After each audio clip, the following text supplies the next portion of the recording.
And here we are. That's what we do, though. Teague's Take. We roll with it.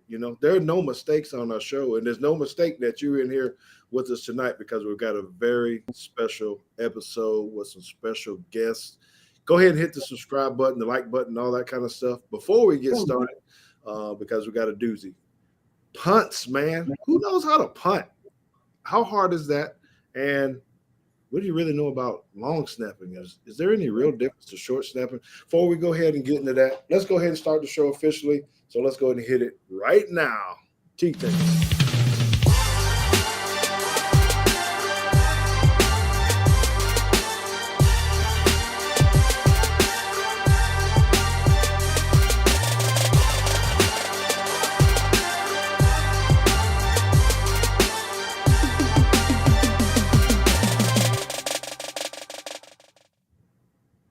So forgive me for my background. I know y'all normally see me carrying the flag and the Alabama stuff and all this, but I'm out in Oxnard, California for the Dallas Cowboy training camp right now. And man, it's just another way that we're going to be able to bring all different kind of content to you here. Thank you to everyone who's in from the Bama Standard, coming in, joining the talk. Thank you to our viewers on the Teague's Take channel. We love the partnership and relationship that we have there. We've got so many great things coming up over the next month. So make sure you guys stay in tune. Again, hit the subscribe button, hit the likes, do all those things for us. Before we go into the show, I do need to talk to you guys about something because I know a lot of you are athletes, and our guests probably can talk about this because it's something that I actually saw today out at training camp with the Dallas Cowboys. So it wasn't the conditioning test, it was just conditioning. And when you see these big guys running and little guys running, you got the small group and the medium group and the large group. So on this run out, I want to talk about how you run out and how do you make yourself look at camp, right? So they were doing some striders across the field, and there was just one particular player for the Dallas Cowboys who was struggling. I could see it. I was standing there, and I was like, man, I don't think he's going to be able to finish this. And he wasn't able to finish. Now, he's a pro making a ton of money, and he wasn't able to do the striders that they were doing across the field, right? So I kind of felt, I don't know, bad for him. But then you see him laying on the ground, trainers coming around. The very first day of camp. So what kind of message are you sending to your teammates and to the people that are paying you a whole lot of money to be able to do that, right? When you're playing football, make sure that you're giving everything that you have that you can be in shape and ready to go when it's time to go. But that's also about business. You got to be ready for things because people know when you're faking or just trying to make it and that kind of stuff, right? So be prepared in everything that you do and don't let yourself go by the white side. All right, so that's my run out. First person I need to bring in is my son, the co-host, the analytical one, the guy. JT, you ever been to training camp out of shape or, coming to work unprepared? Tell the truth now. I mean, apparently, yes, because my freshman year, I failed the conditioning test 4 times. At Drake you're talking about? Yeah. 4 times? 4 times by a combined, if you combined all of the times that how much I missed, by a combined 0.25.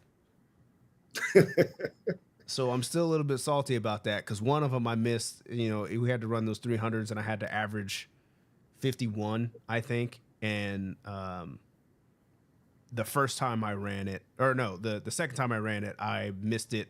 My average was like 51.01.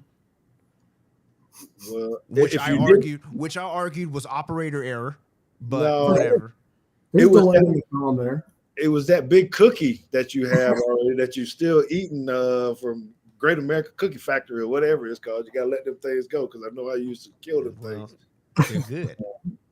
But anyway, man, I want to maybe we'll ask our guest that too. So before you bring it in, let me talk about both of them. So one of the guys you're going to see on the screen is Mike Bernier. Man, I've started to become friends with this guy and partners and everything else. We kind of met through Todd in Texas and doing some charity work and stuff together. And you really learn about people and where his heart really is about it. So I'm thankful for that. opportunity. But what you need to know about him is that he's an Alabama legend. He's got a national championship ring. He's worked his way up. He did go to Eastern Illinois first, but then he came over to Alabama, earned a scholarship, became a national championship player, got some crazy stats. He's been player of the week.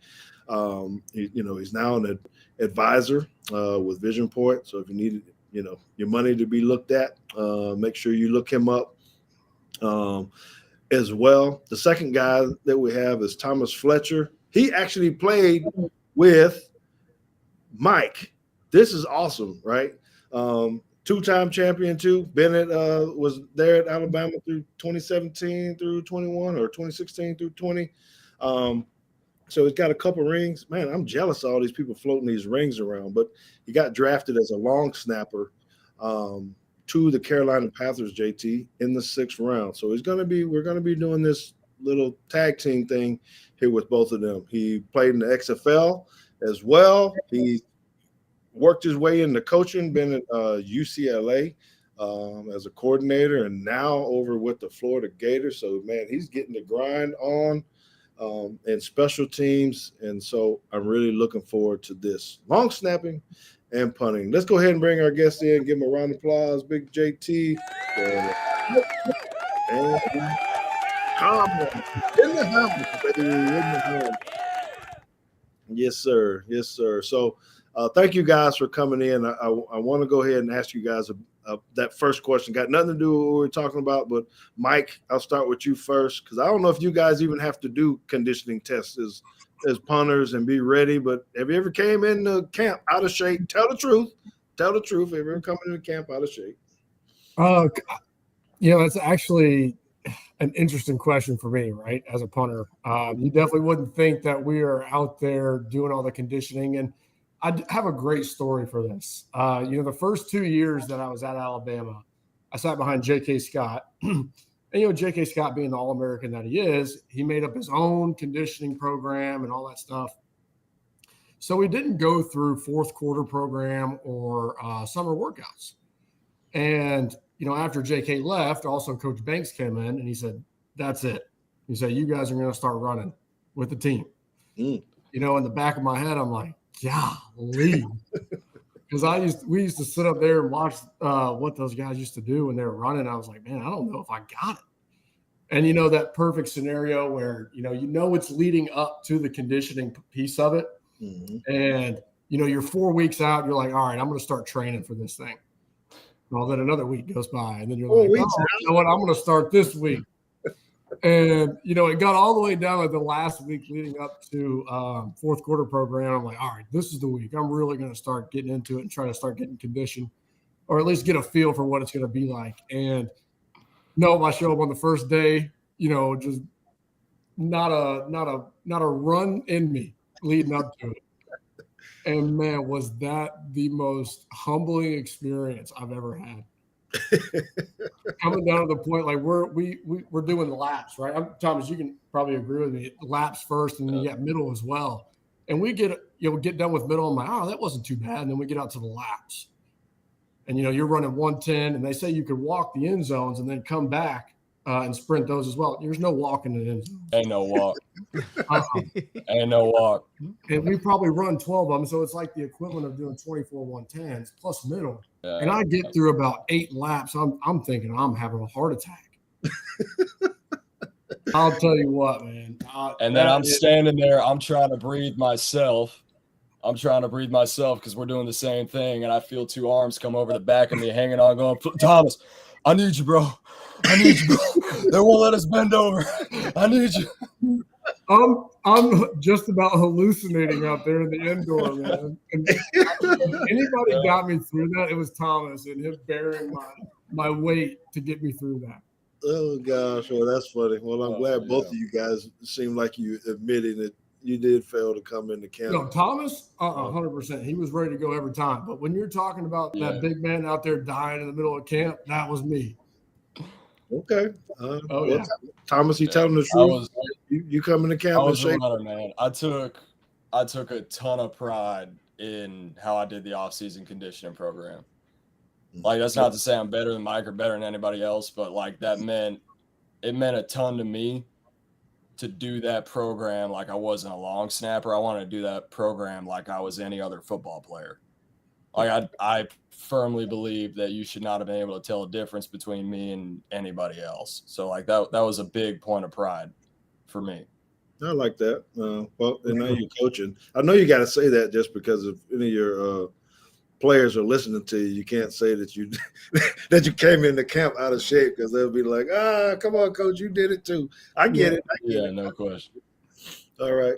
So let's get into what we're going to be talking about. So for all the viewers, right, we're going to be showing some film of several punts. They're actually professional punts by Brian Anger from the Dallas Cowboys, but we want to try to get into both pieces of this. So there might be some back and forth between snapping and punting, how it happens. I have some very technical questions we may be able to ask.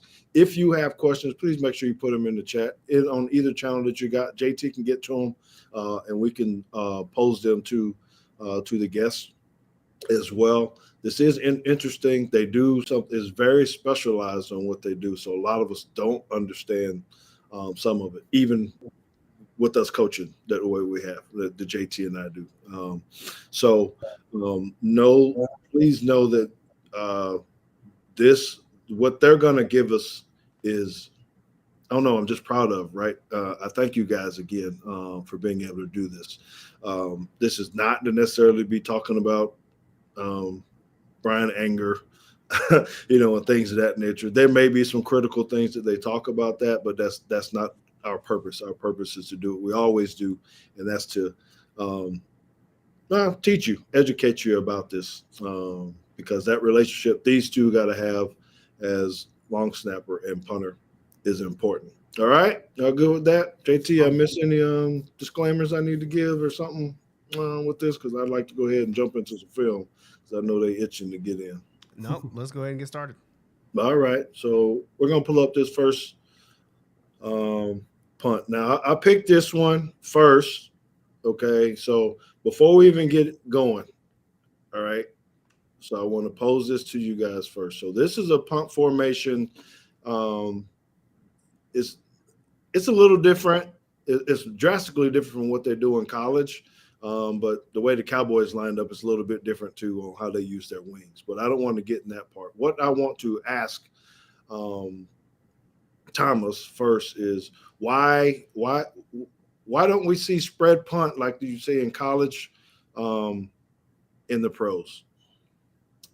So the rules dictate kind of the way that the punt needs to be run in the NFL, and they're very, very different in college, right? So in pro punt, the only people on the field that can release before the ball is kicked are the two end men on the line of scrimmage, which typically ends up being the gunners, which are the guys that will align out wide, and they're the first people down the field, right? Yes. Everybody else on the field cannot release until the ball is kicked. So there's no point in spreading those guys out because they're not a threat in coverage, right? You know for a fact that that guy can't leave until the ball is kicked. In college, anybody on the field can release as soon as the ball is snapped, right? You can't do it on a fake. Eligibles apply on a fake, right? But if you're punting the ball, if it's a true punt play, everybody on the field can release. So when that rule first came into effect, you saw a lot of punt teams doing some crazy stuff, right? And like having the tackles and the guards and everybody 4-yard splits away from each other, spreading it across the field. That's kind of come back a little bit normal now. A lot more teams protect in college than they used to. That being said, there is no reason to spread those guys out in the NFL because everybody can just rush the open gaps because they know that they don't need to worry about those guys getting out into coverage. College, complete and polar opposite. Well, man, you got your money worth already, boy. Bring in the fire like that. Tell nobody what's up, because me and JT both sitting here scratching our head like. Yeah, I had no idea the punt rules were different. I just so now my question is, because we see it a lot in high school and college now, why does the NFL not adopt the shield punt? I personally don't like the shield punt anyway, but it's common, at least at our level. Right. Why does the NFL not adopt the shield punt? Well, Or why do you think lower levels do use the shield punt, if not the other way around? I don't really know if there's any defined reason. My concern with running spread punt in the NFL would be that the collisions between the rushers and the shield, knowing the type of player that plays in the NFL, knowing their capability of how to hit people, because it's a completely different deal than it is in college, right? You have guys that are super talented in college. You have guys that are very well coached. You have guys that are good at rushing the shield. In the NFL, guys are good at everything, right? And 3 of the dudes on the down line of scrimmage in the league are probably making $1 million or more a year to play on special teams. So the collisions that would take place in the shield would be a massive, massive injury probability deal, right? For one. 2, by having unity in the way that the punt scheme is ran, because if you watch, I mean, there's little differences like you were talking about with the way that Dallas has their wings set up and everything. You can put a wing on the ball and take the gunner off the ball, and you can bring him in motion before the snap. You can do a lot of different things, right? But at its core foundation, most punt teams look the same. In the league, you have guys that will play on 7 or 8 different teams throughout the course of a season.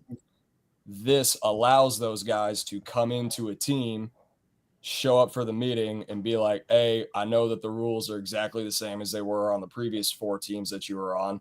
Here's what we call it. Here's what's different. The terminology. What you called New York, we call red. What you called LA, we call blue. We call it San Fran, Philly. We call it all these different things. But at the end of the day, these guys can bounce around the league and they can play on special teams, not just on punt, but on punt return, on kickoff return, because they're all so similar and the rules dictate that they be that similar across each team. Yes, sir. I'm just going to let Thomas take this over.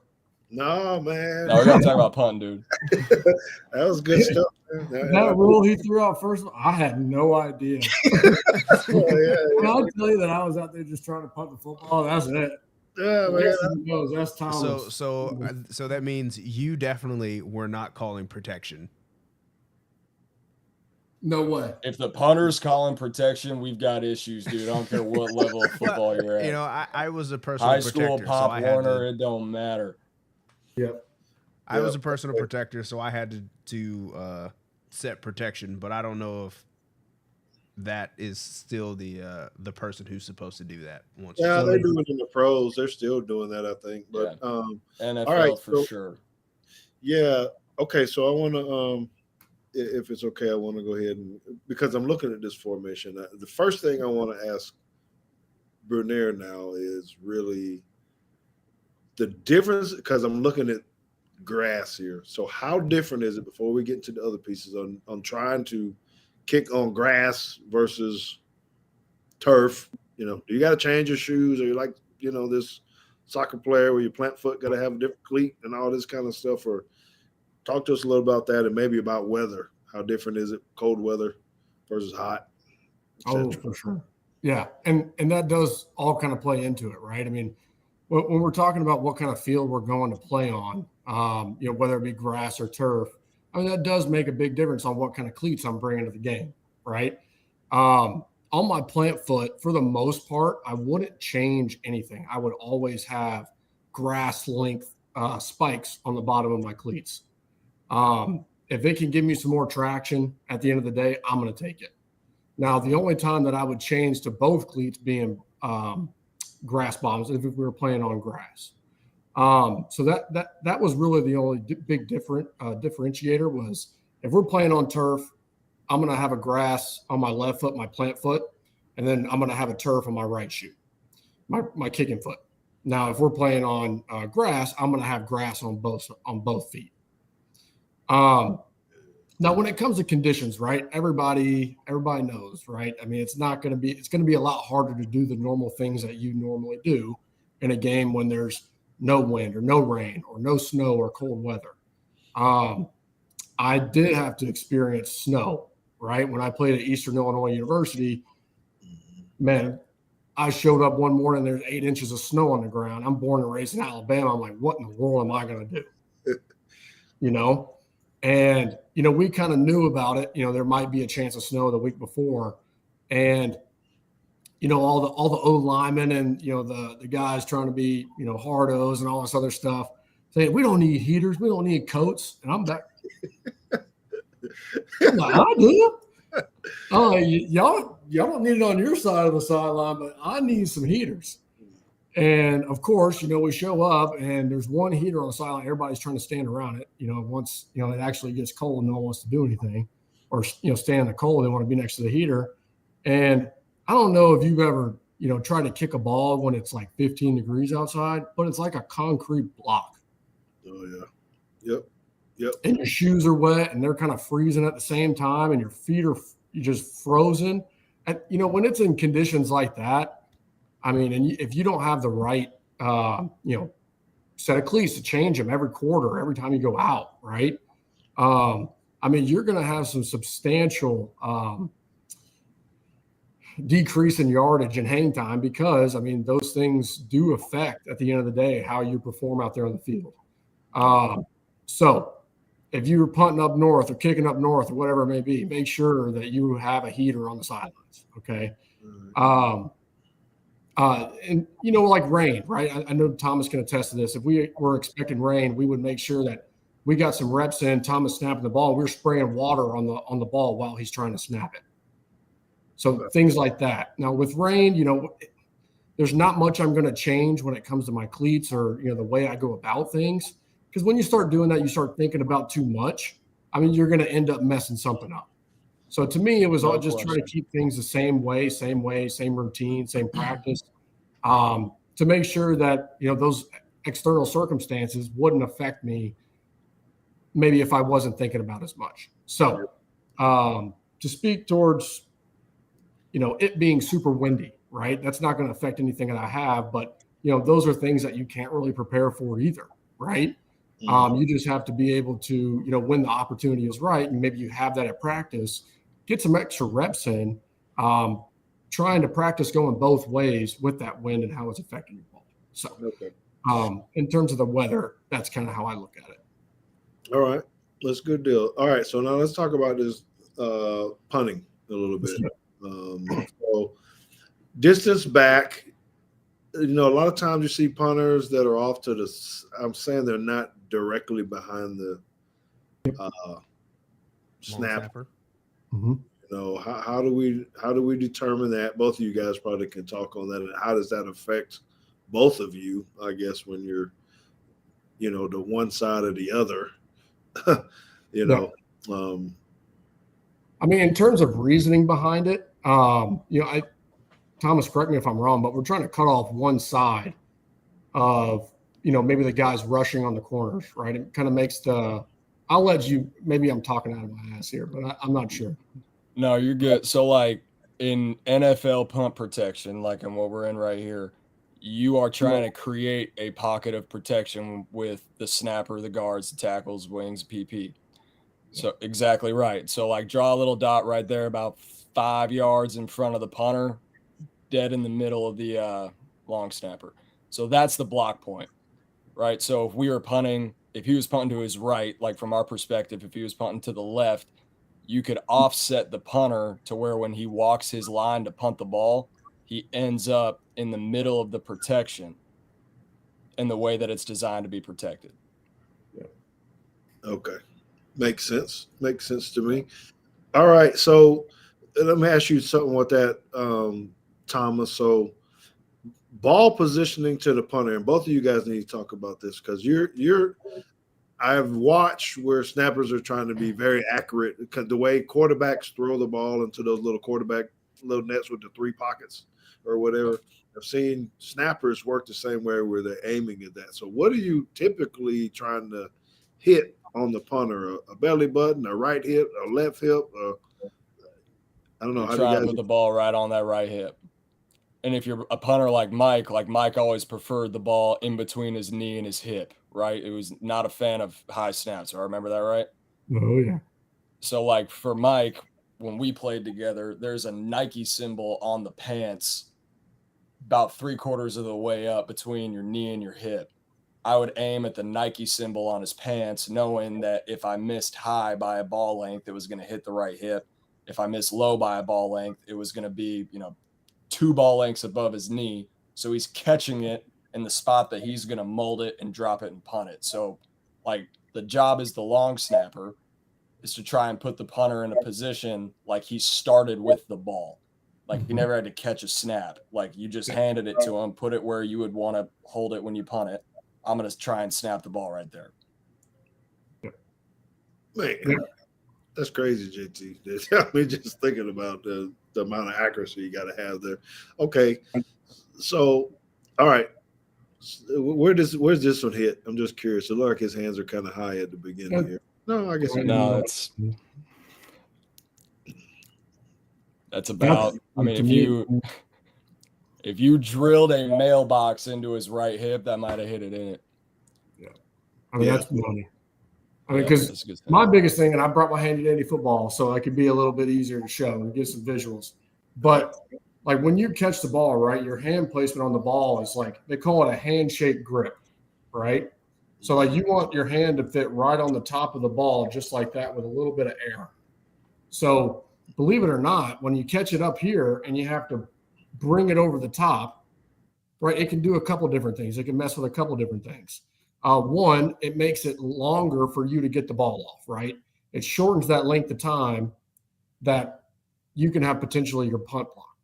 The other part of it is it just messes up your rhythm, right?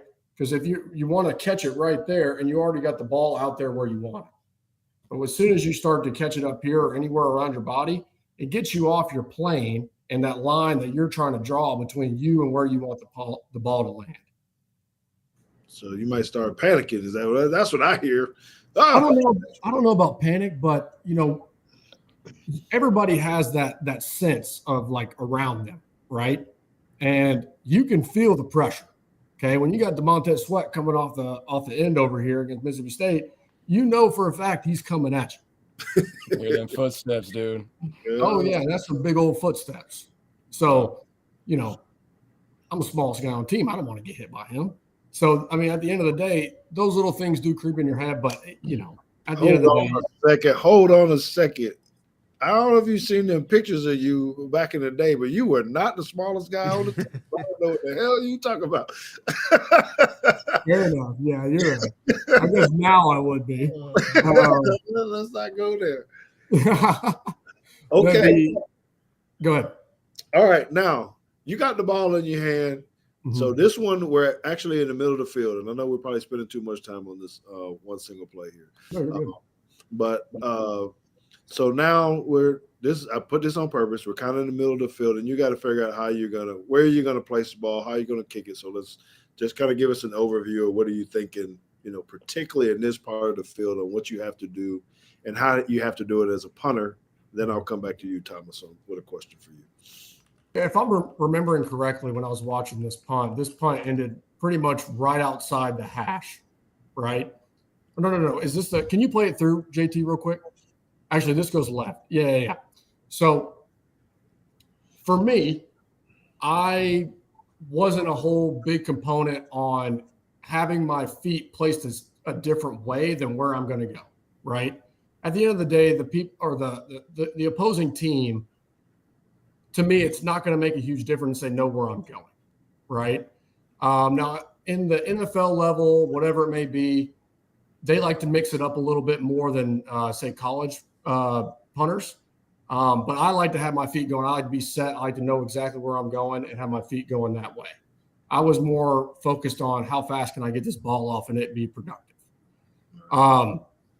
Because, I mean, you can see right here, Brian Anger, I mean, he's pointed straight down the middle of the field, right? His feet are going right down the middle of the field. And his ball ends up all the way on the left side. Now, this is an Aussie-style punt, right? This isn't a normal punt where it's just balls straight out flat. And we do this for good reason, right? We want that backspin on the ball so it has the availability to hit on the nose and maybe bounce back and give us a better opportunity to have that ball sit instead of going to the end zone, right? So that's kind of the strategy he's using here. And the hold's a little bit different. Right? I talked about that handshake grip earlier. When you hold that ball, the difference on this one is it's still a handshake grip, but you're grabbing it on the top of the football. Can you show that, JT? Can you give him? Because I was going to ask it because he's got the point of the ball the way I'm looking at it. It just looked like it's pointing straight down at the ground. So So the ball's pointed a little bit down or pointed straight down, right? Now, that's right. So I'll talk about this a little bit more in detail on another punt. But, there's this thing we call the float. And I'll get in detail here in a little bit. But when you have that grip, right, and you can see it on Brian, he kind of moves it one way or the other just so that point doesn't hit the top of his foot. And he also floats it out a little bit on the side from like this so that he hits that panel to give that rotation. And I'll tell you what, I've kicked the bottom of this ball before full speed. I had a bruise on my foot for 3 weeks. You do not want to do that. But, when you tilt that ball, and depending on how you hit it on this side or this side, it's just like golf. It gives you a draw or it gives you a fade, how you want to play it. So that's kind of what he's doing here. You can see he kind of drops it. Yep. Okay. And his ball's tilted a little bit, and he kind of comes across his body with his leg to give it that. That's good stuff. That's good stuff, Mike. Thank you.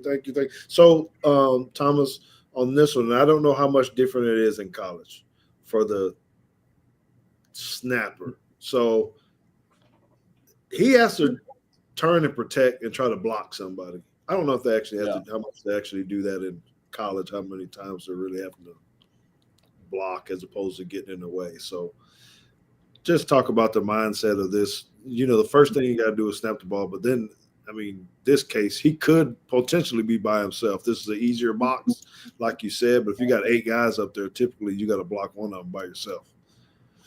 Yeah, if you got 8 guys up there, you're one-on-one with somebody. You're going to get a little bit of help from the guard, like he'll post and put his hand on the 4 that's rushing and try to kind of give you a little bit of help, but it's minimal at best, typically.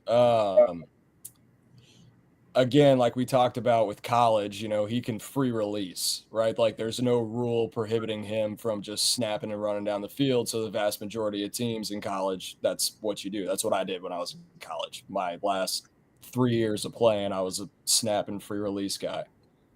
In the NFL, you have to protect. Everybody has to protect. That's the biggest separator in the position when you go from college to the NFL is your ability to snap, get your head up when the ball is 5 or 6 yards behind you. So you're not watching the snap hit the punter's hands like you're used to when you're in college. You're snapping and you're getting your head up and you're making contact with somebody before the punter ever catches the ball. But like this is, I would call it 6 box. In reality, it's 5 because you can see there are 5 down guys on the line of scrimmage. Like if you're looking from the snapper's perspective, there's 3 down guys to the right and there's 2 to the left. So they would send the snapper to the right in this protection, right? And so like he would have the option to either help out on the 3 that's rushing in that A gap and get out and go cover, or if it was an open field punt, he probably won't do it in a sky situation because the coverage is not as pressing, is he could pick for the guard, right? He could snap, set, let the guard collect his guy, and then take the 3 away from him. The guard would wrap behind him, and he would get out into coverage. Yeah. We're fold blocking, JT. That's what he said. He fold blocking with the guard and the guard and the snapper. Yep. Okay. All right. Well, that's good. JT, you got anything else on this before we go to the next play? Okay. Then we'll hit the next play after this. I thought that was a pretty good punt. I think this is still against Tampa Bay on this next one, but now I kind of want to hear about the mindset of now you're punting out of the back of the end zone or out of the end zone, and how does this change the punter and or maybe the snapper? Mike, you first. I mean, to me, I don't feel like much changes here. You're not backed up, in my opinion. If my heels are on the out of bounds line, that's a different story to me, right? I still got 15 yards here to work, or 15 yards to work with here. Now, in terms of what I'm looking to get out of the punt is a little bit different from here, I think. I'm not so much worried about how high I'm putting that ball up. I want to see, for the most part, how far as well I can drive the ball. Obviously, you want good hang time, right? No doubt about it. But you also want to make sure that you're giving your guys, a good room to work with as well. See, I mean, you got so much room here behind your feet. There's not too much to worry about on being too short. I mean, to me, this is normal footsteps. He has a little bit of a side shuffle he has to make because the snap's a little bit off. But when I was reviewing this earlier, man, it's so fun to watch pros be pros. I mean, this guy slides to the right, and it's like it didn't even happen, right? And gets right back on his line, and he just smokes it. And it's perfect placement. It's right on the numbers. And knowing these pros, he probably wanted it outside the numbers. But at this point, it's like, that's exactly what I can do when it's not a bad snap, but you got to move to get back on your line. So, yeah. Okay. So what about Thomas? I'm just kind of curious on this. I don't think anybody. What about the weather with you guys? Other than rain, do you have to worry about your hands being like cold and a thing? Is there anybody that ever wears gloves, or is that like there are a couple snappers in the league that wear gloves. I never liked it because I couldn't feel the leather on my hands. But like a lot of the guys that do wear gloves will tell you the reason that they do it is because to them, the ball feels the same, whether it's cold, it's hot, it's raining, snow, whatever, it feels the same. I never agreed with that, but there are guys that'll tell you that's what they do. I always felt like it was more challenging to play in the heat than it was to play in the cold. Because in the heat, you got to think you're outside in 20 pounds of equipment for 5 hours trying to drink water. Water's only doing so much. Trying to drink Gatorade. Gatorade's only doing so much. Like, one of the most difficult parts about being a specialist, in my opinion, is keeping yourself interested in the game for 5 hours. Oh, wow. It is, no, truthfully. And it sounds like it should be easy to do. It's like, oh, you play at Alabama, you play for the Dallas Cowboys, you play for whoever.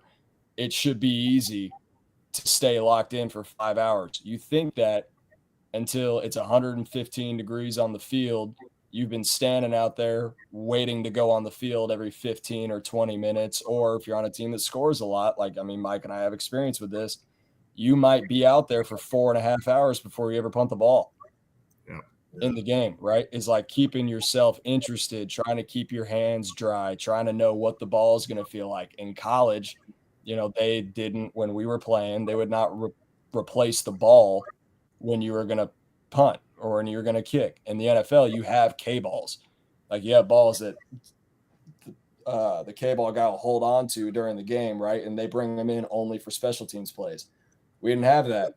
So, like, if you're playing in the heat, everybody's sweating, including the guys that are carrying the football, right? So, like, the running back, we try to get a first down, run a run play. He falls on the ball. A bunch of people fall on him. That ball is soaked from sweat.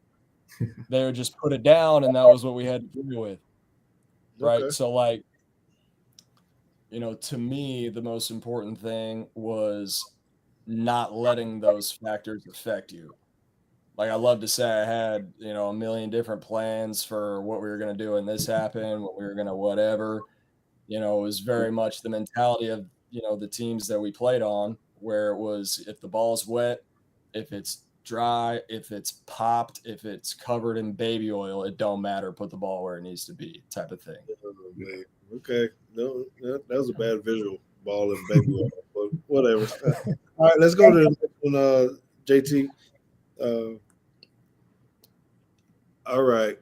So I know this was kind of in the same area of the field, but it was on turf. So I need to let the viewers at least see this point now. So All right, you're trying to get this inside the 20. The data guys, the status. Well, hold on. Before you do that, I want to go back to the protection here, because now before Thomas was talking about how there was 3 on one side and 2 on the other.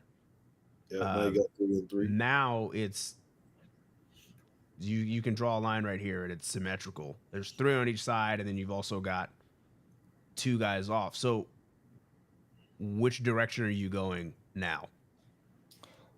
Depends on the team, right? Like, so I had always played that you would set opposite of the punt direction. So like if he's going to punt to the right, I would set to the left and put myself on the back side of the protection, right? Because then if he were to pick for that guard and the guard wraps behind him, then he's sending the guard towards the coverage, right? But that's, I mean, every team is different. And when like this guy that's on the tape, I think this is Jake McQuaid. Jake's been playing in the NFL for 10, 11, 12. I don't know how many. He's been playing a long time, right? And so once you get to that level of respect in the league, a lot of those coaches will tell you, hey, man, you've been doing this for so long. Whichever way you think is best to set in a 6 box, do what you do, and the PP will make you right.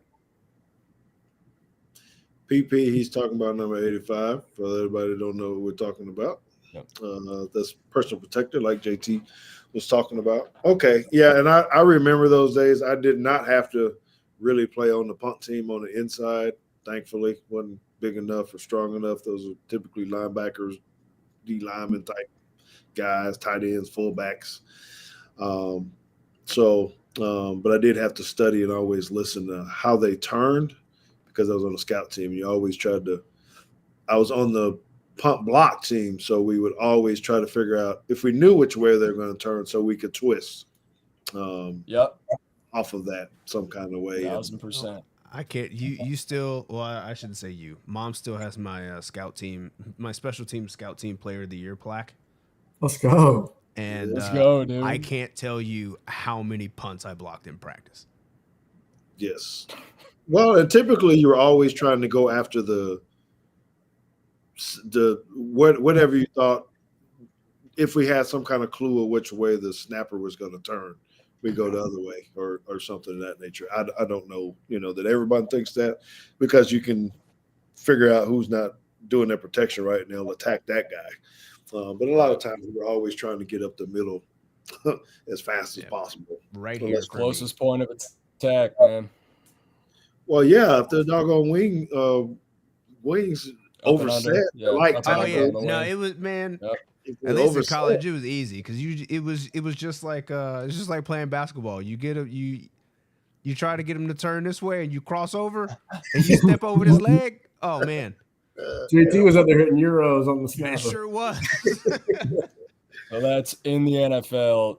Very, very typically, you are either getting attacked, trying to get 2-on-1 with the personal protector, right? So trying to beat the long snapper, and then have the guy that the personal protector be responsible for running at the personal protector at the same time, or like you talked about, defeating the wings.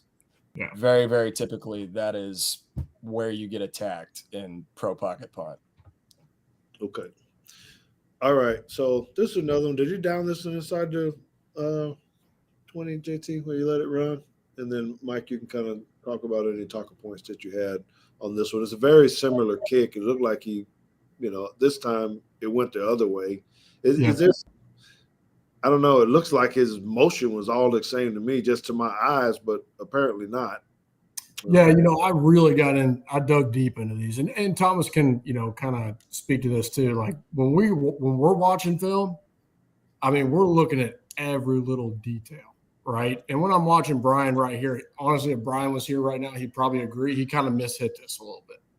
I think the ball, like I was talking about earlier, right? I mean, that's such a minute little scenario that one little inch or one little millimeter this way or that way, I mean, can totally mess up what you're trying to do. So what is the maybe the math. I don't remember, but I think on a 50-yard kick, it's like if you are an inch off, you're going to miss by like 4 feet. Oh, yeah. It might as well be a mile. to be honest with you. Yeah.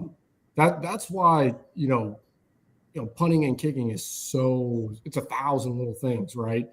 And when we're in camp, right, when we're just getting into it, me and Thomas are sitting there watching film. I mean, we are watching it down to the, millisecond on things moving this way or that way. So watching him here, right, and if I put myself in his shoes, he's trying to kick this thing right down the middle, right? I don't think he's trying to do anything fancy here. I think he's just trying to put it as far as he can.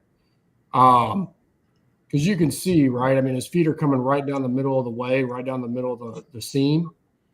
And he's just – if I'm in his situation right here, I'm almost punting this thing normal. I'm not Brian Anger. I don't have a leg like Brian Anger.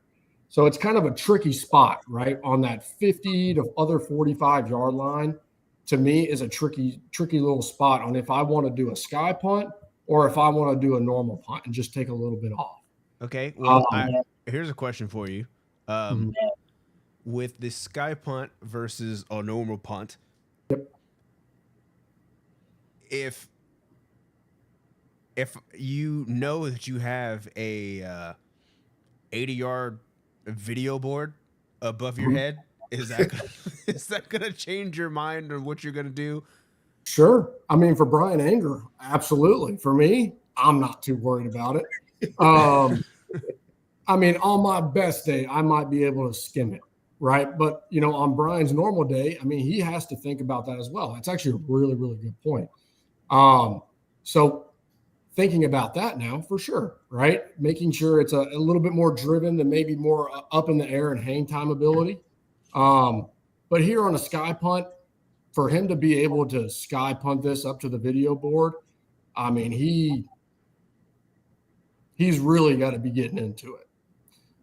So here he's, in my mind, I'm lowering my drop angle because the higher you have the ball up in the air, the more hang time you're going to get. Wait, so say that again now. Here, I'll kind of stand up and show it. Give y'all more of a vision. Oh, hold on. Let me right? Some short shorts, dude. Yeah, dude. You know how hot it is here in Texas? It's 95 degrees and it's 9 o'clock. Hey, hotter than Florida, dog. Yeah, I got the legs out for you guys. Flip the screen, JT. Oh, my bad. Yep, I'm looking at it, but there we go. So when I'm punting the football, right, the higher I have my ball up in the air, you're moving the table, right? The higher you have it up, the more hang time you're going to want to get out of that punt. So when he has the ball down here, more down towards his feet, I'm looking at having more of a line drive situation and less hang time to get more distance. So now, is that because of where in your swing the ball is going to hit? So you're saying the hang time is coming from your leg being higher in the air when it's making contact versus lower, because if you hit it lower, it's quite literally like hitting a golf ball. Yes, you couldn't be more right. Yep, the higher the contact point, the more hang you're going to get out of what you get. They able to do the splits or what? It seemed like y'all knees always hit in your face, Every time, man. I literally still have I have scars on my knees from my knee hitting my face mask. Wow. And Mike, would you say, can you go back to the top of the clip? So it's 49 yards to the end zone, right? Yeah. Would you say that him hitting a sky ball, this is probably a ball that he knows if I hit it my absolute best, we're on turf, we're indoors, whatever, it's going max 45 yards? It's probably going max 50. So right. He knows. So is this a ball for him where he knows I'm 49 yards away from the goal line, I can hit an Aussie punt and let it eat, and worst case scenario, it lands on the 10, best case scenario, it lands on the 5? That's exactly right. Yeah. So for me, I knew my best ball was probably going 42, 43 on an Aussie style sky punt. Yep. So for here, it's like, I might be able to hit an average normal punt and get it somewhere in that 45 to 50 range and put enough. I'll raise my drop angle or my point of contact. So I'm more focused on getting more hang time. So my gunner's got a shot to go down there and catch it in the air. Okay. So go back, JT, and I think we got, what is this? Is this the third clip, fourth clip? Yeah, third. Okay. So if you can hit it right when he catches the ball, and this is going to be for Thomas. The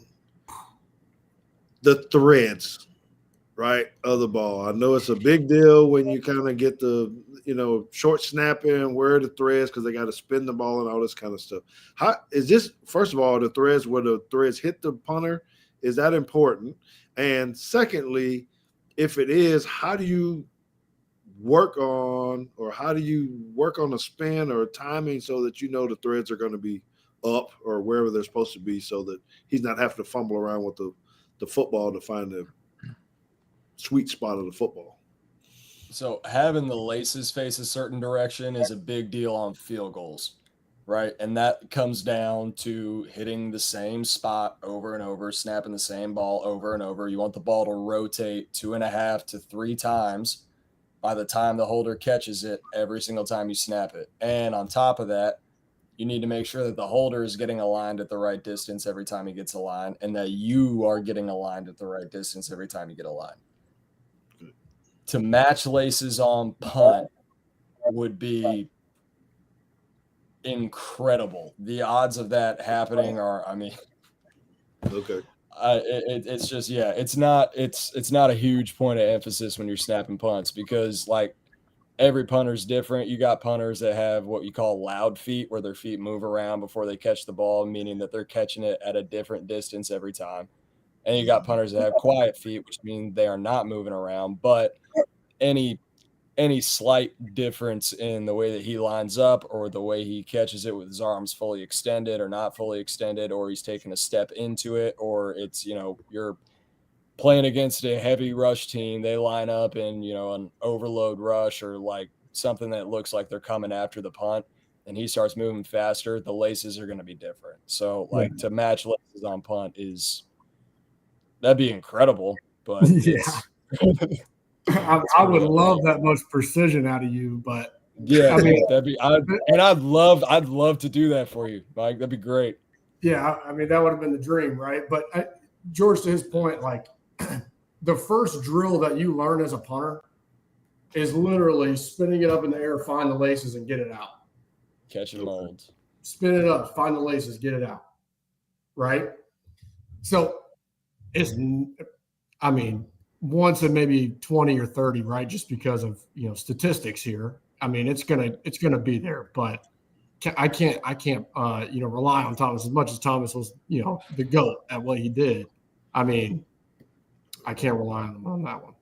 Okay, so we're gonna go to this one because I know you were talking about this. Now that the heels are back a little bit. Oh yeah, here we go. That's some good stuff. And I just have to admit that at this pump formation, I don't know why it irks me so much with that right wing back, right back there by the personal protector. It just irks me, man. I'm like, why? I'm trying to figure out the purpose. I guess maybe I'll ask that while I'm down here. He said they said he can't overset now. Where you gonna go? I guess, man. No Euro stepping on this side. You're gonna have to Euro step. This is your shield, your baby shield that you're trying to get. Basically. That's your 2-man shield back here. Rule number 1 for that PP: do not take a step back. Yeah, you can't go back. No doubt. Because I'm gonna drill you. Hey, so does your footwork change on the from back this? of your head? Are you always taking? How many steps you take typically? You take 2 steps. That's a really great question. Every punter's a little bit different. For me personally, I kind of changed throughout my career because that was a big point of, why I got an opportunity to play as well, is because I was really good at getting the ball off quick, right? I was really good. No doubt. When I first got introduced to punting, and what felt natural to me was a 3-step punt, right? Which takes forever. Okay. Then I kind of transitioned into like a 2.5 with a jab, just like a jab, 2 steps. Then it got down to 2. And then I was like, shoot, I'm just going to hit a jab 1. So wow, every punter's a little bit different. Brian's a 2.5 step punter. He's a jab 2. Okay. He doesn't take a full step with his first step. He just takes a little gathering step to get his momentum going, and then he's gone. So is this a shank? or is this what he did? No, I mean, this is perfect, man. I mean, this is so fun to watching pros be pros. And Brian's been in the league for 12, 13 years for a reason. You know, he's averaged 47 yards a punt over 13 seasons. You know how hard that is to do? Yeah, I do. I mean, that's insane. It's crazy. And let's go back to the beginning real quick, JT. I got some notes here, but let's just run it. Okay. So you can watch Brian. He drives the heck out of this punt. I mean, not a crazy amount of hang time. He's kicking it to the sidelines. He wants to make sure he gets it off. And he's got his drop table lower. He's trying to kick that ball at a lower angle so he can get the max amount of look how low he's kicking that or making contact with that ball. Yeah. I mean, usually if you would watch from the side, I mean, we would watch 5 or 6 different angles when we would punt. But just from here, that ball, when he makes contact, is below his knee. Hold on, JT. Did you just hear what he said? He said they're watching 5 or 6 angles. Who's taking? I know, like what? What are you talking about? I'll watch from behind to check my line out and see where my feet are aimed. I'll watch from both sides to watch how the drop is maybe tilted or maybe in and out. My guy's got extra. He got extra stuff. All we get is wide, tight, and end zone. Like, what is this? Yeah, what is this? Bama, baby. Okay. We look at everything. All right. So I tell you what I saw in this. I thought when he kicked it, he almost kind of. I felt like he gave that little step like a baseball player when you know it's out of there. Yeah, when you pivot a home run, like drop the bat, just like that. That was it. You know, look, he's like, yeah, man. Oh yeah, he took a little gather instead off that. That's a swag step, is what we call it. All right, Thomas. So tell us about this. Now the punt is down there. You done took your block, or maybe in college you got the free release. How terrified are you to really go down there and try to make a tackle at the long snap? Terrified. You better not be terrified.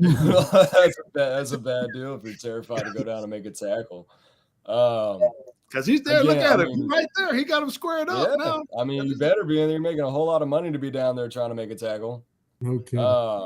Look at him. No way. I'll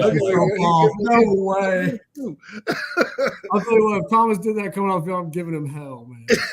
No doubt. And I wouldn't have done it because of that, dude. I wouldn't want to hear from Mike. No, but I took the same, like we talked about with the off-season conditioning deal. Like, I wanted to cover punts and beat everybody. Like, it meant a ton to me to beat everybody. That's a pick. Or your pick.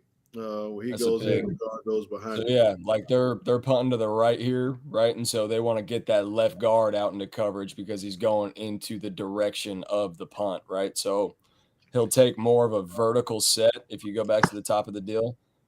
Y'all see that? Make sure you draw that so the snapper blocks left, JT even right, and then the guy, yes. There you go. Yep. Now, the big thing on this is he needs to let the guard collect his block first, because you can run into a lot of issues if the guard gets excited and wants to pick too soon.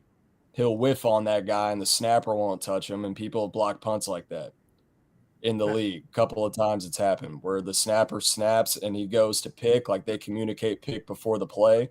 The guard leaves before he ever touches him. The snapper is playing on his side. He's not playing in front of him, right? Because he's expecting the guard to block him.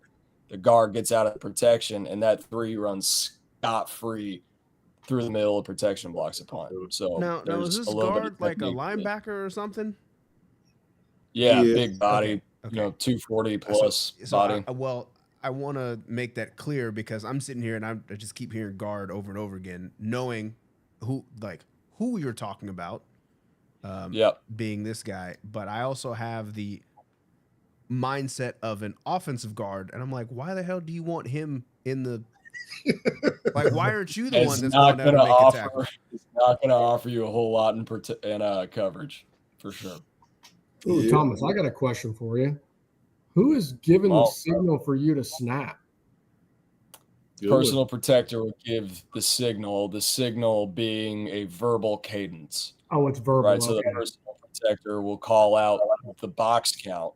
So, like in this deal, you're only going to count the guys that are within 5 yards of the line of scrimmage and within 5 yards of the wings, right? So, Gotcha. like this would be a 6-box because those two guys that are off the ball, 84 and 21, we're not going to count them, right? Mhm. In pro punt protection, you're not going to count those guys because they've got to run 20 yards to block the punt in under 2 seconds.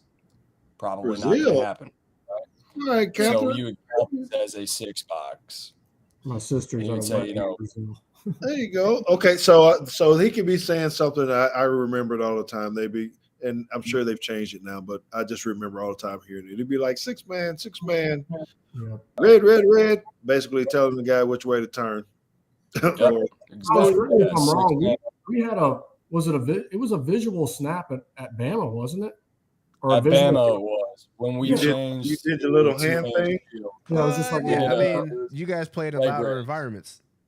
Yeah. Yeah, and you still have that in the NFL. Like if you're going to play at Kansas City, you're going to play at Seattle, whatever, you will have some type of built-in escape. Like, hey, dude, I can't hear you. Like, I know that you made the count. Like, I can't hear a thing you're saying, Yeah. right? So you'll have some type of like the PP will lift his leg, flash his hand, or if the guard can hear him for whatever reason, he can go up, talk to the guard. The guard can tap his hip, kind of like a silent count on offense. But you have options built in for it. But typically, like, day one install in the NFL across the board, it's all verbal because the PP needs to communicate to the snapper which way he's setting. Yeah. Okay. All right, we can go on. And are you guys okay? I know we've been in an hour now, and we haven't got to. I think we got 2 more. So yeah, another tight punt. I really want to show it really because it's on the grass. You're not all the way back. You're not quite in the middle, but I think you would be telling me, Bernier, this is another one maybe that you're trying to drive and get the distance. Because coaches were always talking about flipping the field. Is that right? Accurate on this, or I mean, for the difference between me and Brian's a little bit different, right? I mean, this dude's got both. He's got it all, right? I mean, he doesn't so much need to really focus on one or the other. He's got both. He's a 5-tool player, right? When it comes to punt. Okay. So, on his day, I mean, God, I just love watching these guys do this. I mean, this is a 65-yard punt.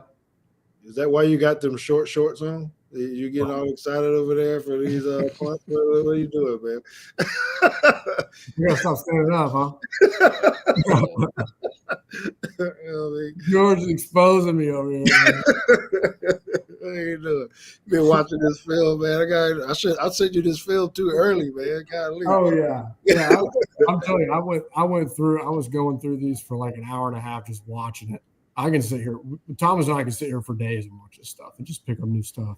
Oh, I got a question for you. Yeah. Because you hear this from commentators all the time. And I don't know if it's actually true. Feels like it's true, but I don't know if it's actually true. Is it possible to outkick your coverage? Oh, for sure. Most definitely. That is a thing. Like, are you talking about relationships, or are you talking about this? I've noticed some ugly dudes that look like. Both. Definitely both. 100%. Yeah, on both ends. With right? with how good returners are now, how good they've gotten. If you give that guy time with the ball in the open field, like think about Tyreek Hill. If you give Tyreek Hill the ball on the 1 yard line and no one within 10 yards of him, he could score 1,000%. He could score, right? So there's 1,000,000% something to be said for out kicking your coverage. No doubt. So is this too much space? This is about 10 yards. And has he caught the ball? Yes, he has the ball in his hand. His first step. He's taking his first step. He's 10 yards away. That guy is wearing number 87, which means he plays offense. I mean, what helps here is that, where he put the punt, right? I mean, if this is in the middle of the field, it's a different story. Mm-hmm. I mean, this guy can go left or right, but at least you know now there's only really one way for him to go. Listeners of the show know who I say is the best tackler on the football team. Yeah, well, look at your sideline, what you're about to that talk guy. But they got a good wall out there that he could walk that little line. You're running at the punter. So can you play it from when he catches it? Yeah. Let me go. All right, so he catches it at the 20. Let it play. Woo. It's close. 87's knees are hurting. Gets to about the 45. Yeah. You got about. It's like the offense getting 2 first downs and 5 yards. Yeah, that's a lot. It's a and lot. you don't want that because what do you guys really talk about that on the goal sheet? What are they typically on a return? You want 8 yards or 6 yards, 7 yards? What is? I mean, I would love 0. Yeah, 0. I mean, it's in some again, these guys are super talented. Like they just hit the crap out of these punts sometimes, and they don't know how far it's going. They just know that I just smoked it, right?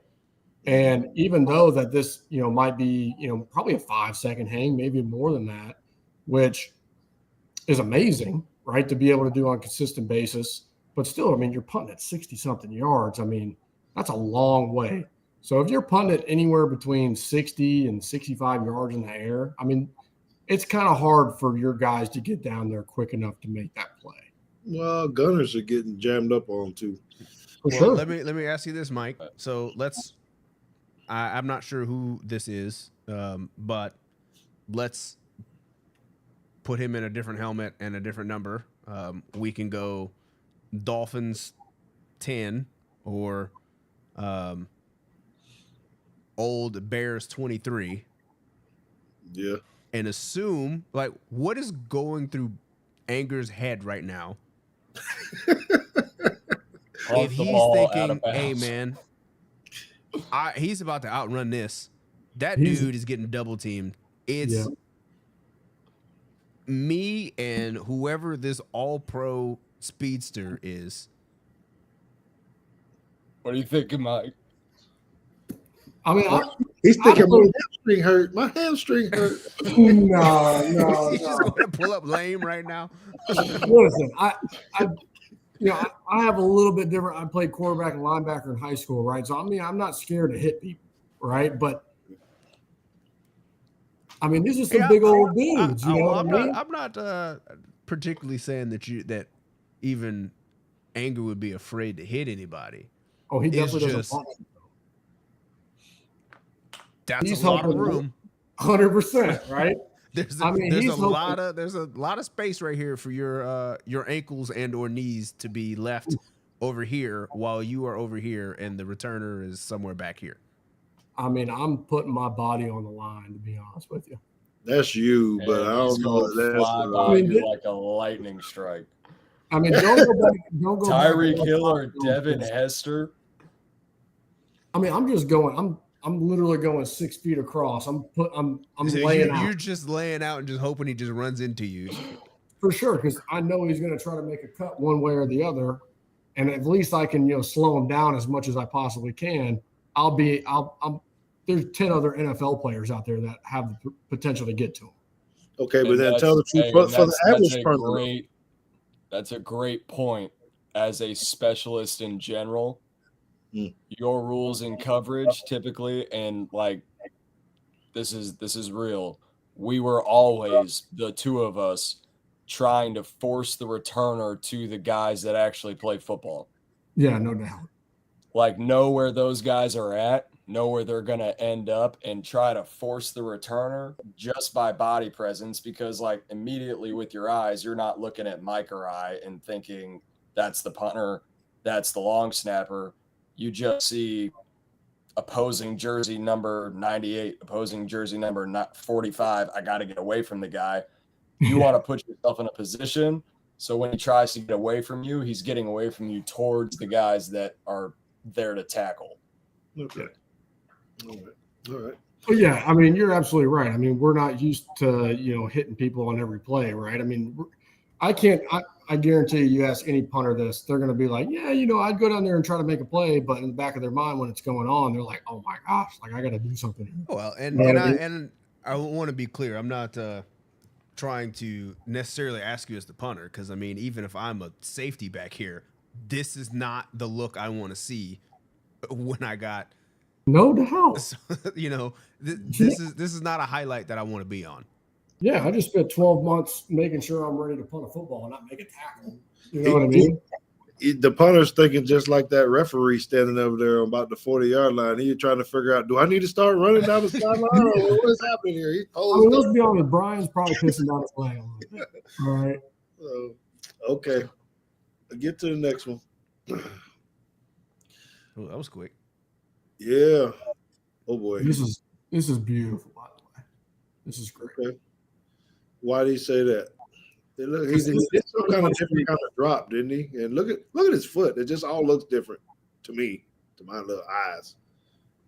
This is the exact same punt from when I said he hit it a little bit. He just hit this one perfect. He knows that I can't kick it more than 50 yards on this sky punt, and he clips it just right, and it goes, to the 6? No, 3. closer than that, yeah. 3. Right? That is money. First of all, why did dude catch the ball? Huh? Anyway, so now I got my defensive stuff on. Like, why the hell, or my coach's hat on, why the hell he catch the ball on the 3-yard line anyway? Oh, he should have let it go for sure. But anyway. Yeah, a lot of times you lose track of where you're at when you're a returner. Like if you're playing in SoFi and you got that ring around the top of the stadium and the ceiling's made out of glass and all those things, like you can lose track of where your feet are, right? Like some teams will have rules, you put your heels on the 5, and if you need to back up, don't catch it. Like there are teams in the league that's just kind of rule of thumb, but it's easy. Like playing returner and catching a sky punt is a brutal job because you're guaranteed to have the gunners in your face when you're trying to catch it, and you have no idea where your feet are. Yeah, we'll see. Especially when the ball's moving around in the air, and I had to do this as a returner, catch a bunch of sky punts. And you know what I did? I didn't catch them. Just go ahead and just go ahead and get out the way. I mean, because realistically, it's a 50-50 chance if it bounces back, right? I mean, there's really no way you can punt it to give you any more of an opportunity for it to kick backwards, to be completely frank.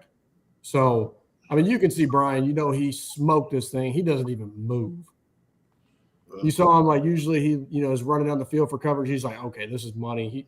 He's either going to let it go or catch it and fair catch it or not go anywhere. Oh, no, that's a heck of a job by that damn gunner, because if he would have got outside that gunner, oh, my God. All the Cowboys are over there on the other side of the field. Yeah. Yeah. That's yeah. Who is it? Can you roll it back? You're looking at? I think it's the wing. Oh, you're trying to figure out where number 1 came from? Number 80. Oh, number 80. So this is a little bit different box. I'm looking at the snapper on this one a little bit. Yeah.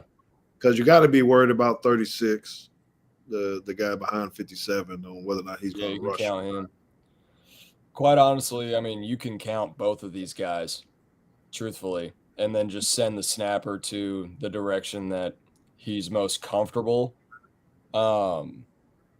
Realistically, he's probably going to snap and take a 0 set, which is like a vertical set, because you don't know which one of those guys is going to become 4, because you don't block them the way that they align. You block them the way that they end up, right? It's not how they line up. It's how they wind up type thing.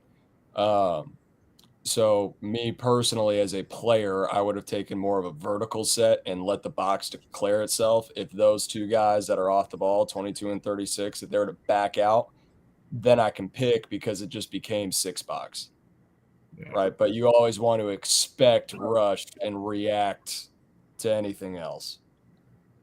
Now, if you get a cross here, so you're taking your vertical set, and we get this. Right. Yeah. Which way? Because now you know they're both coming, and now you just had to pick one. You go Personal opposite protector gonna make them right. or The this so- call is gonna tell you. Yeah, if you make contact with anyone, the first guy you make contact with, you got to think about the personal protector. He's going to see you make contact, and then his eyes are going to go to who his guy would be, which is essentially the 4 that you don't block. Mhm. So if you make contact with either of them and you let go and go to block the other 4, the guy that you just let go of is gone, right? So, like, you remember that, Mike, from when we ran pro punt at Alabama. That was like day 1 install, right? If you touch somebody, that is your guy. Yep. I mean, the PP to me is like he's got to have his head on a swivel. Brutal job. Brutal job. Especially in that league, because it ain't no shield, man. You are back there by yourself. Yeah. And we ran that, both years, right? That I was playing. All the way up until 17. 17 was the last year that we did that. Yeah. So. Yeah. All right. Well, why don't you give us some closing remarks? We held you guys 15 minutes over. I have to send you guys a lollipop and some bubble gum. Something for specifically a lollipop and some bubble gum. Teague football branded bubble gum. Right. Thank you for everything. Round of applause, JT, for the great work with you. Means the world to us, brother, for you guys to stay up late with us. It ain't late for me because I'm out here on the West Coast, 7:30 now. So it's dinner time now for me. But I just want to say we really appreciate you guys for coming on. Thomas, thank you. Mike, thank you for making this happen for us. And we'll definitely have you guys back on at some point in time doing maybe not Thomas because he'll be in the grind of coaching there. I'm sure he'll jump on the first time we get a punt blocked or something. Yeah. No, I guess the only caveat would be he cannot wear any Gator stuff on the show. That would be the maybe in about 7 months. He secretly got some Bama stuff hanging in that closet. I'm all Gators now, baby. Oh, that's true. I don't want to mess with your recruiting. My bad. Yeah, all Gators. That's right. Come on, come be a Gator. Well, all right. Well, makes me want to throw up, but Okay. Well, that would be it for that portion. You guys will be free to go if you want to go. I got a JT. I know we're over, but I probably need to say a little something about SEC Media Days. Mm-hmm. In my experience out there, you guys are good to hang out if you guys want to, or you can dip. That's really up to you. Just want to say appreciate it very much. Absolutely. It's not 7:30 over here, George. It's time to hit the sheets, buddy. Well, that's your sister, Catherine. That's your sister, or who? Yeah, that's my sister. Yeah, she's at a wedding in Brazil. So, must be nice. Appreciate the price she's up. So, yeah. But thanks for having me on, George. And I appreciate you letting me bring Thomas on and ask him to come on. I think in the grand scheme of things, long snappers are even more overlooked than what punters and kickers do. So I wouldn't have been able to do what I got the pleasure to do without Thomas. I appreciate you opening the spotlight to long snappers. Yes, sir. Yes, sir. Anytime, man. And I appreciate it too, man. And Mike, it's always good to see you, dude. Mike is, for the record, one of my favorite people I ever played with, man. Not even close. Means a lot. All right. Well, we do appreciate both of y'all. And I don't know. Maybe we have to get down there to Florida and come see a little game. I got bad memories of Florida. I'm going to stop talking about Florida. Come see the Gators, baby. 35-6. It is great to be a Florida Gator, man. I love it. All right. It's time to go, Thomas. Time to go, brother. All right, George, JT, appreciate you guys, man. All right, man. Thanks. There you have it.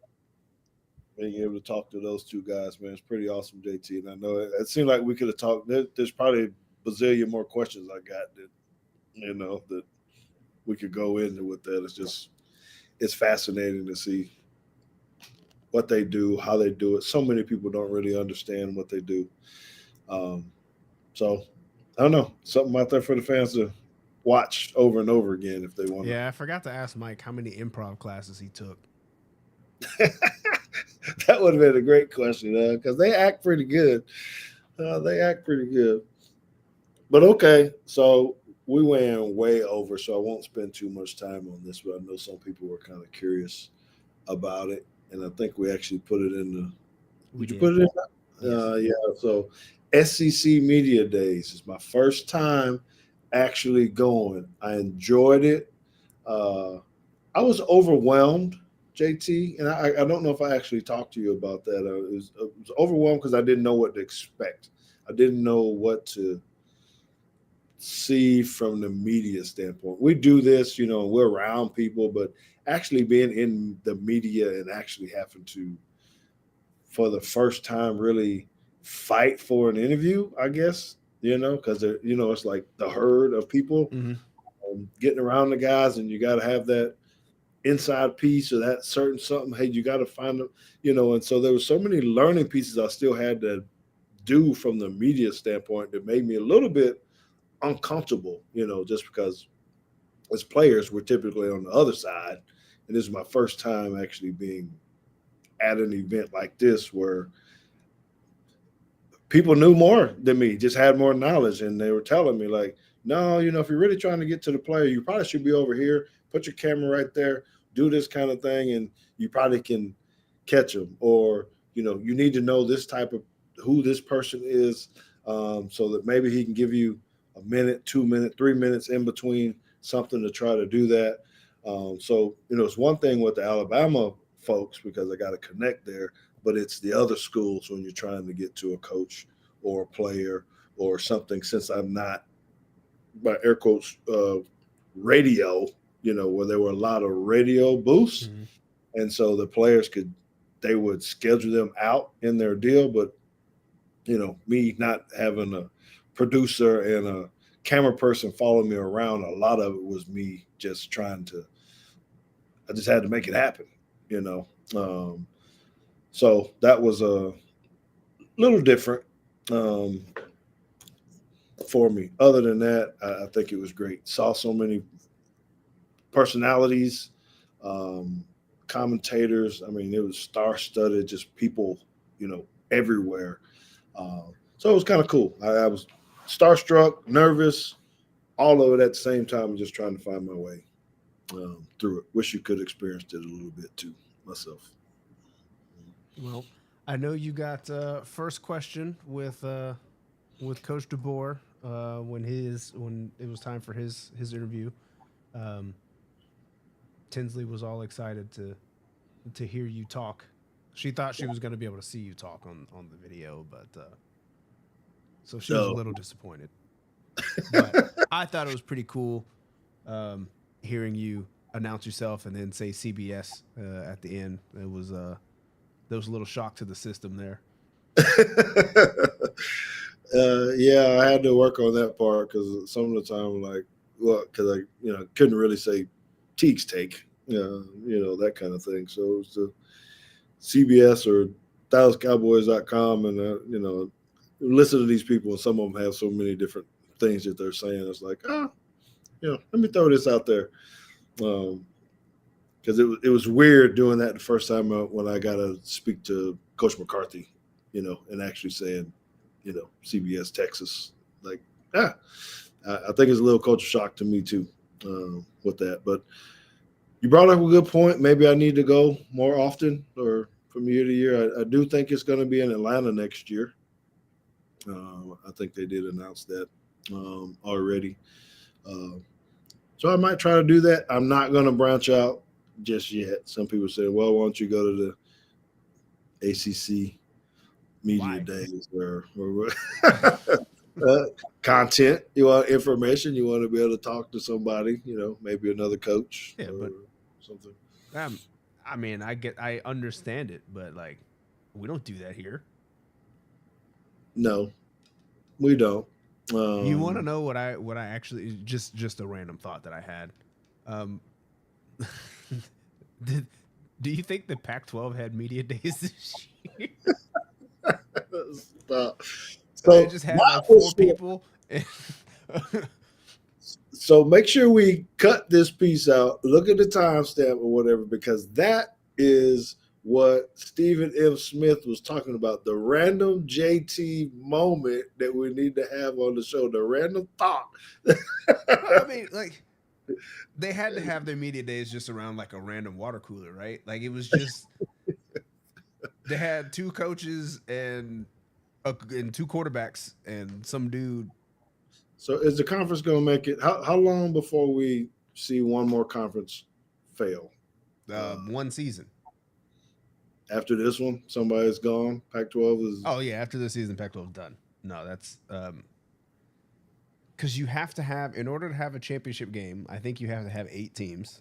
So their options are find 6 teams that they can steal from some other conference, or join somebody else, or go independent.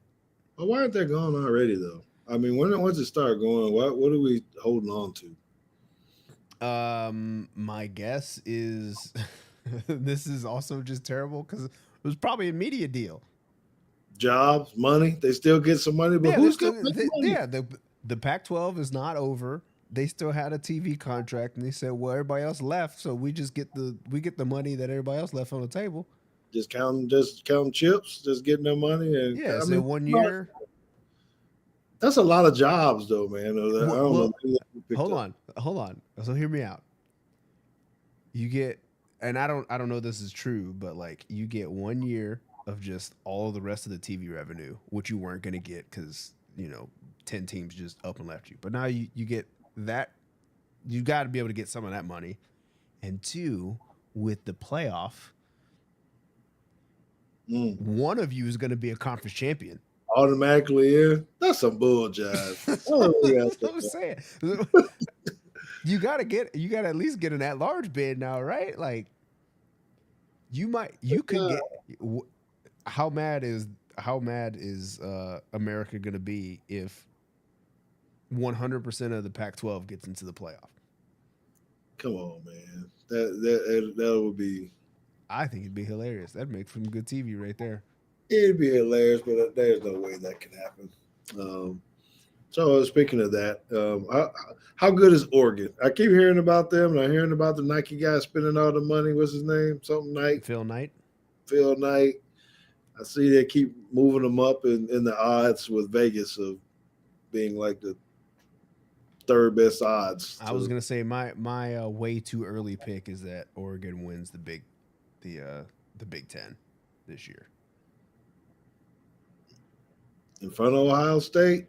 I'm not sold on Ohio State's quarterback. Like, what does their offense look like this year? They might. They might still have like dope receivers because they always do. But like, I feel like outside of the state of Ohio, nobody knows who their quarterback is. Their quarterback just transferred out. Like, when was the last time a starting quarterback, because a backup quarterback did transfer out and then win the Heisman, but when was the last time the starting quarterback decided he was going somewhere else? Yeah. I mean, I don't know. I mean, I'm just really interested in watching this football season. I think it's going to be good. This 12-team playoff is going to really change the dynamic. I did hear some really good questions or scenarios that might cause some ripples, which you'll love. In the end, I never really thought about it. Of now, you could have games at the end of the year that don't matter, and will teams rest people? If you don't, if you ought, you know that you're going to be the conference champion or whatever it is, because you can't win or lose. I don't remember all the scenarios that. Yeah, I was gonna say though. I mean. Oh, I'm sorry, not the conference champion. Right, because I was going to say the conference championship is still going to matter because now you're going to buy. It's the rivalry game beforehand. So if you're playing Auburn, and you know that you've already locked up the. You've already locked up the. Conference championship appearance. Yes. Do you need to play fully and all out because the loss won't matter necessarily. Now, I know how you feel as a player or as a coach, but but do you pull guys early or something? Could you get into that with scenarios when that rivalry weekend doesn't mean the same? Yeah, I don't know. I feel like with the way that college schedules their rivalry week, that you probably won't have that problem because they're not. Most of the time, they're not secondary rivals, right? It's Auburn, Alabama. It's Michigan, Ohio State. It's I guess not Florida, Georgia. That's played earlier. Maybe Georgia does because I don't know who Georgia's end of the year rival is because their two biggest rivals they play early. They always play Auburn early and they always play Florida early. Oh, they got Georgia Tech. So yeah, Georgia might. Yeah, they might rest some dudes. But Georgia Tech's not. I don't think Georgia Tech's gonna rest dudes. They can't rest dudes, but I don't know. It'll be interesting, and I'm really looking forward to it. I'm enjoying all of this stuff. The media stuff is going good. I'll talk to you some stuff off the air on some more opportunities we may have or things that have popped up since I've been down here. And we're just going to keep on rocking and rolling with Teague's Take. Thank you guys for being along with us tonight, man. JT, we're going 90 minutes, man. It's crazy.